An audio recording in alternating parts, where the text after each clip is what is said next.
an audit, as Robert said just a few minutes ago, recently we had an operational audit for the town, which looks at systems and controls and procedures that are in place. And what we're talking about now is the financial audit. The financial audit is where an independent CPA firm comes in and he takes the management financial statement, the financial statement that's produced by the town is looked at by the auditor to determine whether the financial state is materially misstated.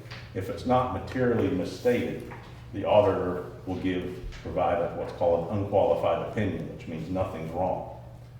If something appears to be materially misstated to the auditor, he can do further testing and analysis on certain items.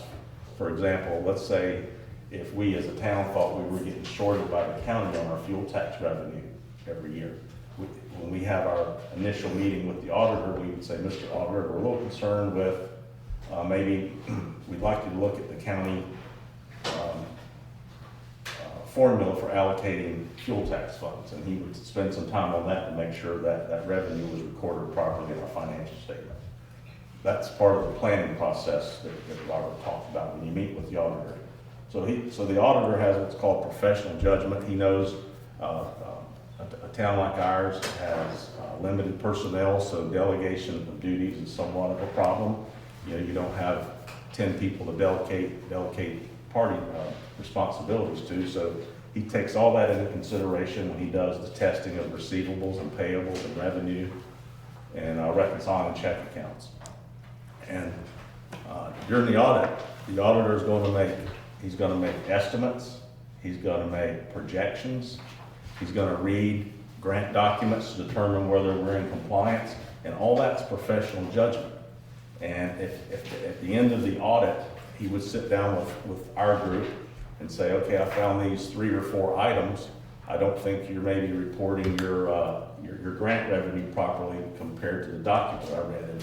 And instead of that just going right into the audit report and becoming a problem, we would be able to say, well, we have some mitigating factors here. We have A, B, and C, and that's why we think this number is accurate.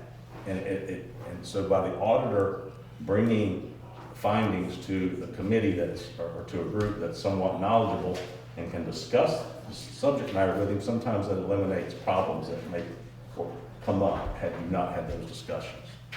So that's the importance of having some experience at this level. The Audit Selection Committee is a practical means for review and oversight to make sure that the local government or the county government or the state government, for that matter, is adhering to their transparency and accountability to the citizens, because that's ultimately what this is all about, is accountability to the citizens, your lenders, people who give you grants, people who invest in your bonds. The independent auditor gives all those people assurance that a reasonable person would look at this financial statement and say, that's not materially misstated and I can rely on those numbers to make my decisions, whatever they are. So that's the purpose of the audit. The audit does not go out and look for very small, minute numbers or miscalculations. It's all done on an audit's basically just statistical sampling. And that's because you get the best audit that you can get is called unqualified. That means nothing wrong. Your numbers are matched and they're consistent with generally accepted auditing standards, financial accounting principles. If you have something that's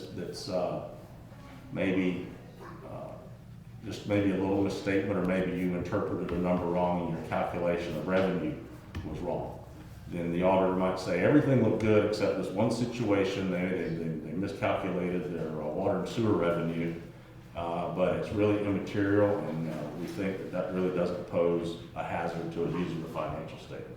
That would be a qualified opinion. An adverse opinion means that we found some really atrocious things and we don't think that the financial statement that you have presented fairly presents your financial position. Or they can give a disclaimer opinion, which means we really can't make any informed analysis on your financial statements because your records are just atrocious. So those are the 4 choices an auditor has. And so moving forward, you want to have an unqualified opinion, which means everything is good. But if you do have a qualified opinion, that doesn't mean anything is bad.